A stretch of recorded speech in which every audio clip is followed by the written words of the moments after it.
कोल्हापूरमधील अंबाबाई मंदिरात सुरू असलेल्या विकास कामादरम्यान गरुड मंडप परिसरात उत्खनन करताना प्राचीन पायऱ्या आढळून आल्यानं मंदिराचा ऐतिहासिक वारसा पुन्हा चर्चेत आलाय।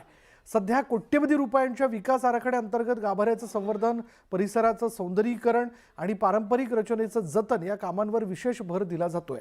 या कामांमुळे मंदिरात परंपरा आणि आधुनिकतेचा संगम अनुभवायला मिळतोय। मात्र सुरू असलेल्या कामांमुळे दर्शन व्यवस्थेत बदल करण्यात आला असून भाविकांना पर्यायी मार्गाने दर्शन घ्यावं लागतंय। त्यामुळे काही ठिकाणी गर्दी आणि गैरसोय निर्माण झाली असून काम जलद पूर्ण करण्याची मागणी केली जाते।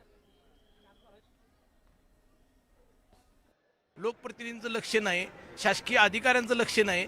गेली 5 वर्ष मणिकर्णिका कुंड अजून पूर्ण व्हायचा आहे। त्यामुळे आम्हाला काय वाटत नाही, ज्या घोषणा केल्या त्या पद्धतीने इतर सर्व कामं पूर्ण होतील।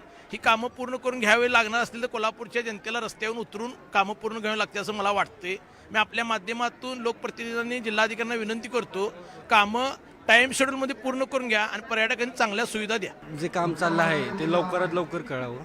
बाकीची जी आपली व्यवस्था आहे ती एकदम व्यवस्थित आहे आणि दर्शन जे मुखदर्शन व्हायला पाहिजे त्या पद्धतीने होत नाही आहे। जी आपली जी मॅनेजमेंट आहे ती व्यवस्थित काम करावी एवढीच ट्रस्टचरणी प्रार्थना आहे।